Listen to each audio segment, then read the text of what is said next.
Hello friends, welcome to சீஸ்கோம். பால்வாடியில் கொடுக்குற சத்து மாவில் வீட்டில் இருக்கிற பொருளை வச்சு சாஃப்டான கப் கேக்ஸ் வீட்லேயே செய்யலாம் வாங்க. ஃபஸ்ட்டு கேக்குக்கு தேவையான பேட்டரி ரெடி பண்ணிக்கலாம். 1 கப் சத்து மாவு, 1/2 கப் சர்க்கரை. சத்து மாவில் ஆல்ரெடி ஸ்வீட் இருக்கும், அதனால் 3/4 1/2 கப் சர்க்கரை சேர்த்துக்கோங்க. ஒரு பிஞ்ச் உப்பு சேர்த்துட்டு மாவு சர்க்கரை எல்லாம் ஒன்றாகிற மாதிரி கலந்து விட்டுருங்க.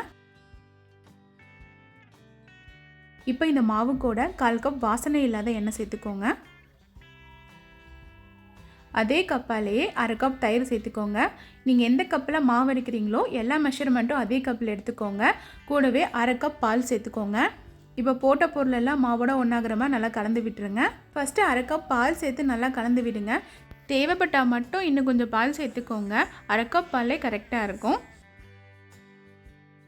பாருங்கள், மாவை இந்த மாதிரி நல்லா கலந்ததுக்கப்புறம் இதில் 1 டேபிள் ஸ்பூன் சோடா உப்பு சேர்த்துக்கோங்க. நம்ம இட்லிக்கெலாம் போடுவோம்ல, அந்த சோடா உப்பு சேர்த்துட்டு நல்லா கலந்து விட்டுருங்க. பாருங்க, மாவோட பதம் இந்த மாதிரி இட்லி மாவு பதத்தில் இருக்கணும். ரொம்ப தண்ணியாக இருந்ததுன்னா கேக் நல்லா உப்பியும் வராது, கேக்கும் ஹார்டாயிரும். கேக்கை பேக் பண்ணுறதுக்காக பேனை ப்ரீ ஹீட் பண்ணிக்கலாம். அதுக்கு அடிக்கனமான பாத்திரம் எடுத்துக்கோங்க. நான் இன்றைக்கி நான்ஸ்டிக் பேன் தான் எடுத்துருக்கிறேன். அதுக்கு உள்ளே ஒரு ஸ்டாண்டு வச்சு மேலே ஒரு பிளேட் வச்சுக்கோங்க. இப்போ இதை மூடி வச்சு ஹை ஃப்ளேமில் 15 நிமிஷம் ப்ரீ ஹீட் பண்ணிக்கோங்க. வீட்டில் இருக்கிற இந்த மாதிரி குட்டி குட்டி கப்ஸ் எடுத்துக்கிறேன். இப்போ இந்த கப்பில் ஆயில் நல்லா அப்ளை பண்ணிக்கோங்க. நீங்கள் ஒரே கப்லேயே கேக் செஞ்சிடலாம். பட் குட்டீஸ் இருக்கிற வீட்டில் இந்த மாதிரி கப்பில் செஞ்சு கொடுக்கும்போது அவங்க ரொம்ப விரும்பி சாப்பிடுவாங்க. ஆயில் அப்ளை பண்ணதும் உள்ளே கொஞ்சமாக மாவு தூவி விட்டுருங்க. மாவு எல்லா இடத்துலையும் படுற மாதிரி அப்ளை பண்ணிக்கோங்க.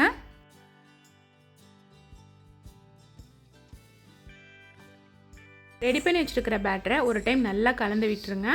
நல்லா கலந்ததுக்கு அப்புறமா நம்ம எண்ணெய் தடவி வச்சுருக்கிற கப்பில் தேவையான அளவுக்கு மாவு ஊற்றிக்கோங்க. நான் ஒவ்வொரு கப்லேயும் சாம்பார் கரண்டி இருக்குல்ல, அதில் 2 கரண்டி மாவு ஊற்றிக்கிறேன். அதாவது நீங்கள் எடுத்துருக்கிற கப்பில் 1/2 கப் மாவு இருக்கிற மாதிரி ஊற்றிக்கோங்க. நீங்கள் எவ்வளோ பெரிய கப் எடுத்தாலும் அந்த கப்பில் 1/2 கப் மாவு இருக்கிற மாதிரி ஊற்றிக்கோங்க. மாவு எல்லாம் ஊற்றுனதுக்கப்புறமா இந்த மாதிரி டேப் பண்ணிக்கோங்க. அப்போ தான் பபிள்ஸ் ஃபார்ம் ஆகாமல் இருக்கும். இப்போ இந்த கப் கேக்ஸை பேக் பண்ணி எடுத்துக்கலாம். 15 நிமிஷம் ஆயிடுச்சுங்க. பேன் நல்லா சூடாயிருச்சு. இப்போ அடுப்பை சிம்மில் வச்சுக்கோங்க. இதே பேனில் நம்ம ரெடி பண்ணி வச்சுருக்கிற கப் கேக் பேட்டரை ஒன்றா உள்ளே வச்சுக்கோங்க.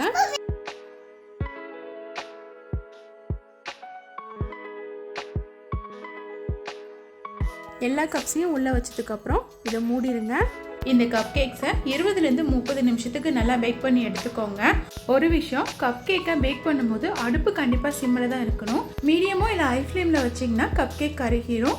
இப்போ 10 நிமிஷம் ஆகுதுங்க. பாருங்கள், கப் கேக்ஸ்லாம் சூப்பராக உப்பி வந்திருக்கு. இப்போ 15 நிமிஷம் ஆயிருக்கு. பாருங்கள், கப் கேக் சூப்பராக உப்பி பாதி கப் கேக் ரெடி ஆயிருச்சு. இன்னும் ஒரு 10 நிமிஷம் நல்லா வேக விட்டுடலாம்.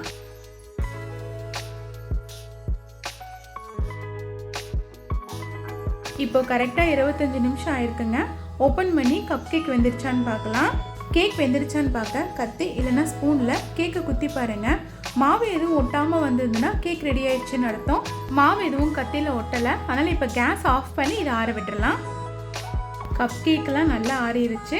இப்போ ஒரு கேக் எடுத்து காட்டுறேன் பாருங்கள். பாருங்கள், பர்ஃபெக்டாக எந்த ஒரு விரிசலும் இல்லாமல் சூப்பரான கப் கேக் ரெடி ஆயிடுச்சு. சூப்பர் சாஃப்டாக இருக்குது. கேக் நல்லா உப்பியும் வந்திருக்கு.